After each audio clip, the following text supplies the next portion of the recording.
When it comes to food, like favorite food for me, barbecue is so hard to beat. Like ribs, brisket, wings, fried chicken, that kind of food. Oh my God, I could eat that probably every single day for a good 2 weeks before I got bored of it. Ribs in particular, especially when the sauce is really, really good. Not too sweet, but has a bit of sweetness to it. Oh my God. My name is Karim El Ghaish. I'm the owner of KG BBQ in Austin, and today I'm making our perfect version of the smoked pork ribs. I love the little bits of pomegranate on there. KG BBQ is the perfect marriage of Egyptian street food and Texas barbecue. There's quite a few factors that make great pork rib. There's a really fine line between undercooking and overcooking. You want to have a nice little bend, a nice relaxation in the rack of pork, but you also don't want it to fall apart. The second component is the flavor. What makes our pomegranate glazed pork ribs so unique is how familiar it looks when you go and eat it, but the flavors are way different.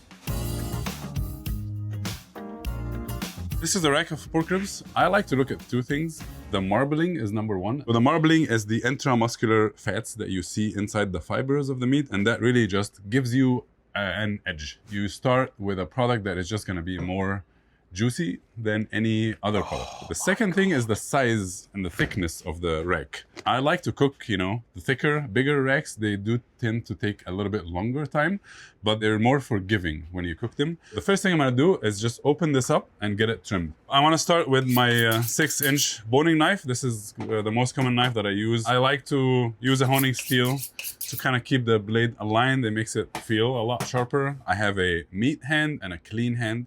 So I always handle all my spices, my knife and everything with the meatless hand. And that's how you kind of stay clean. Dude, I need me a rack of ribs right now with some fries, some thick chips. The reason why we trim and some coleslaw proteins is they're not necessarily shaped in the way that they would cook the most evenly. We just kind of want to trim off the excess parts and remove the breastbone. One of my favorite butcher terms is that you want to make the ribs knifeable. Knifeable means that you can cut through it with a knife. There's a lot of super thin edges here. I just want to come in and square it off. I do the same thing when I'm smoking racks of lamb as well. Let's talk about the membrane here. If your rack is undercooked, the membrane will be tough and it's not gonna be a pleasant bite or chew. But if your rack is overcooked, the membrane in fact helps keep it together. But if you cook it perfectly, you're not going to worry about it. I'm going to remove the membrane and just show you how to do it. There's so much thought that goes into it. Like I would have thought you season it, you put it in the oven, and then you douse it with some kind of barbecue sauce. So you want to get a paper towel. So I'm going to come in with this. Now this rack is ready to season. You need two components to make your rack of pork ribs. Number one is the rub, two is the sauce. Now we're gonna make our spice rub. We're gonna start by combining our ingredients.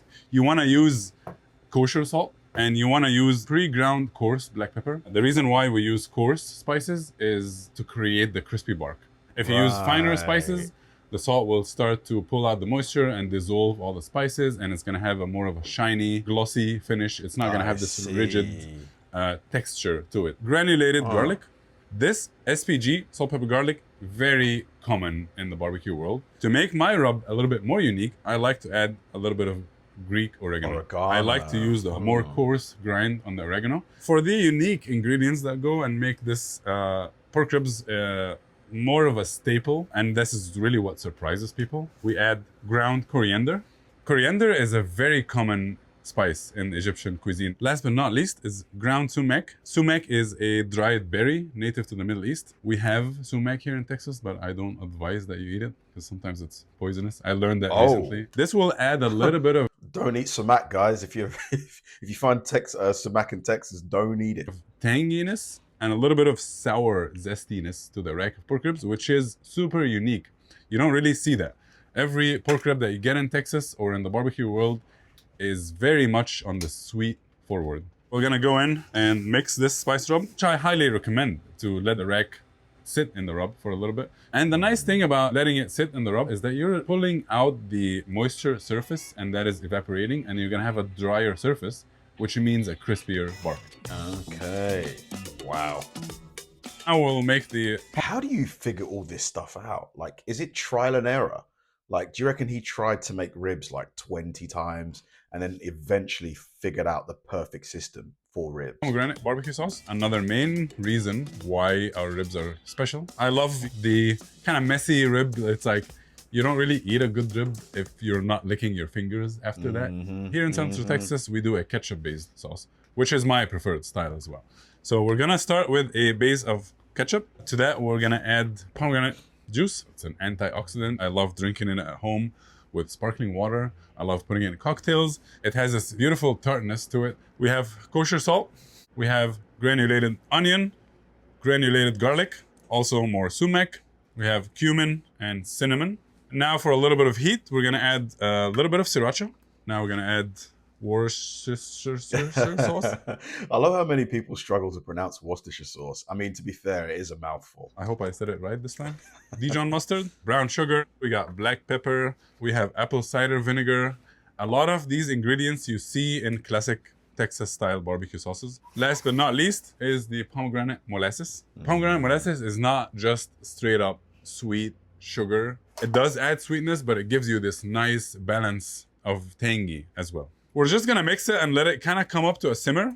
I really don't wanna cook it that much. I just want all the ingredients to combine and come together. Simmer it for about 5 to 10 minutes and it should be all done. When we're smoking barbecue, we always like to use a binder or a slather. It's more commonly referred to as a slather here in Texas. It's pretty much an adhesive. You're adding a layer of a sauce or something that is moist to get the rub to stick to the ribs. Help your dry rub to stick. I do actually like to use sriracha. It adds a heat, adds flavor, adds color to the pork ribs, which is more required when you're cooking pork compared to lamb or beef. You can just get away with salting a ribeye or salting a lamb chop. But if you just salt a pork chop, it's not gonna be as good. And that is why I chose to use a little bit of more of a flavor in my slather. Now we're gonna go in with the spice rub. I'm using one of these classic shakers. They're great for spice rubs. When you are seasoning with this shaker, it's a lot more even than using your hand. And as you pick it up, you can see nothing falls down of it. It's really because of that slather, because of the adhesive that we applied to it. Flip and repeat what we've done. And it's all ready. Generously seasoned. I highly recommend that you let this sit for a few hours in your fridge. If you smoke something that is cold, you allow for more time for bark development, for smoke absorption. Smoke, in fact, adheres better to surfaces that are cold.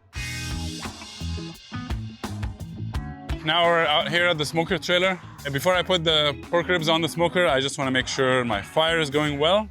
So open here, we use post oak. It's a blessing of Central Texas. It's in high abundance. Kind of break down my fire and reset it. First of all, you want to pick the right wood. It should be hardwood. It should be seasoned. That means it should have been cut and sat for at least a year. So it's nice. A year? Wow, that wood's been sitting for a year. Nice and dry, and when you throw it in, you want to see it burning. You want to see flames, just like that. If you put in wood that is too green or too wet or not seasoned yet, it's gonna become extremely smoky. It's not gonna combust, it's not gonna burn. We're looking to smoke at about 250 to 275. We do tend to cook on the higher end, 275 more, because we have one smoker at this point and we cook kind of everything on it. And we open and close all the time, so we try to keep it hot. This is a 1,000-gallon propane tank that has been recycled and welded to another tank that is the firebox. And over here we have the smokestack or the chimney. And these are the main three components that you see in any smoker. We're gonna go ahead and open this door right here. We're gonna add our rack of pork ribs here on the top shelf. I wonder how many racks of ribs he cooks on a daily. I'm guessing 50, 100. This rack is gonna go in the smoker for about 3 hours. The smoker is running at 275 right now. Pork ribs can be a little finicky to cook sometimes. The challenging thing about smoking a perfect rack of pork ribs is probably that fine line of knowing when to pull it, when it's ready. If you pull it too early, you're gonna have an unpleasant, chewy bite that is tough and is not tender. If you pull it too late, it's gonna be too dry. It's gonna be too crumbly, too soft. All right, we'll see you later. All right, The main visual that you're looking for is the nice color. Because Nice dark color on there. after you wrap, you do not develop any more color. So I want to open the rack and I want to see this beautiful, dark, reddish, mahogany color. I also don't want to see any bone pulling away. The bone pulling away on the rack of ribs means that it's getting close to be done. So that's a good sign here that I'm opening and getting to wrap before the rack is done. The main reason we wrap as well is because to keep you the want moisture. to steam it a little bit. You want to tenderize the rack. If you cook it all the way unwrapped, a lot of times you end up drying it. So now we're gonna God, there's so much thought involved. Wow. lay it right here on this foil. Shiny side, inside or outside, doesn't matter. I was so curious at some point that I had to look it up. Wrap it nice and tightly, and this is gonna go back to the smoker for about another hour, hour and a half until it gets tender. It's been about an hour, so let's go and check on this. I'm gonna pick this rack up without really having to unwrap it or anything. There's ways you can know where it's at, and that's really by the bend. So you guys can see it is bending a little bit more, but I can feel that it's not too soft. So this is what you're looking for. If you go and pick up the rack and it feels too soft and it feels like it's breaking up, that's unfortunately it's overcooked. Wow. If you go and pick it up and it feels so tense and firm, that's undercooked. So you want to keep practicing until you get that right doneness. The right doneness is when you bite on the rib and it doesn't just slide all of it in your mouth. A lot of the fat is rendered and now it's kind of braising and steaming in it as well. And this rack is ready to glaze. We're gonna take it out of the foil, put it back on the smoker. With the sauce that we made earlier, we like to put it in these, fancy chef bottles here. You can have a brush or something on here, but Oh my God, guys. I need some ribs. Oh. I like to glaze on the heavier side and just make sure everything is nice and coated. This sauce is a little bit thin in consistency by design to make it also work as a glaze. You can see how it looks like now. A nice, even layer, not too shiny. thin, not too thick of a layer of barbecue sauce. We're gonna let this cook for like 10 minutes at the most. Now it's gonna look a lot darker, a lot more caramelized, and this flavor is gonna pop when you cut the ribs and taste them. Now the pork ribs have been glazed for about 10 minutes or so. We pulled them and now they're resting in the hot box right here. This is a temperature, humidity control device that keeps your meat hot. You can proof bread in this. There's a lot of beautiful uses you can use this equipment. Let's see how this looks like. We've cooked a few racks here today for service, so they look beautiful. Nice glaze here. It's not too dry. I don't like to pull them when they are fully caramelized and already dry in the surface. I like to maintain a little bit of that kind of wet moisture on the surface. If you have this pull, the meat is pulling away from the bone about, half an inch or so. That's a very good indicator that your ribs are gonna. I reckon I could eat that whole rack. Do you reckon you could eat the whole rack? I think I could do it. I could do it. Just leave me alone with it for 30 minutes. Good place. We still see that bend. It's not cracking open. If it cracks open or breaks up, it's definitely an overcooked rack. But these look great. We want to go in and pour the rest of that sauce over the rib.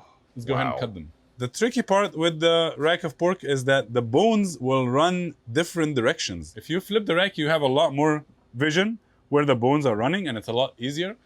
I personally don't like to do that, or you can do that in the beginning, but eventually you want to cut when the rack is sitting up like that so that you're not ruining the presentation side of the rack. Your knife should go in really easily. If you're hitting a bone, stop what you're doing and just go in a different angle.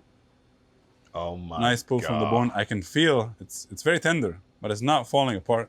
The moisture is not gushing out of it. It's not escaping too quickly. That means it's well rested. Woo. It's a beautiful cook. And the part where you get to be creative and the part where you get to make art is how your food looks. I just love taking the time to make the food look beautiful and pretty and stunning, so that when I cook a spread, I want people to absorb the visuals of it first before they even dive into the flavors and eat it. We're gonna now dust it with some za'atar. Za'atar is a Lebanese spice blend. It doesn't have salt in it. It gives you a nice earthy, herby flavor. It has sesame seed. So it gives a nice texture and a beautiful look to the rib as well. That's also one of the reasons why I like my rib to kind of have this moist surface, so that the za'atar can stick on it. And there's a little bit of the barbecue sauce that we made earlier for dipping. Add the sumac onions on the tray as well. Oh my God. Last but not least, I like to sprinkle a few pomegranate seeds on Dude, this looks incredible. top. I like to treat the people that order big trays with some nice little flags only at KG BBQ, where Egypt meets Texas. So I'm gonna give this a try. Beautiful. Oh my God. I mean, those might be the best looking ribs I've ever seen. That looked so good. Dude, I need to go out here. I've got a list of places to eat at in Texas when I come back, and it's just getting bigger and bigger and bigger. If anybody wants to join me, send me an email, kabirconsiders@yahoo.com. Thanks for watching, guys. If you enjoyed the video, please like and subscribe, and I'll see you in the next one.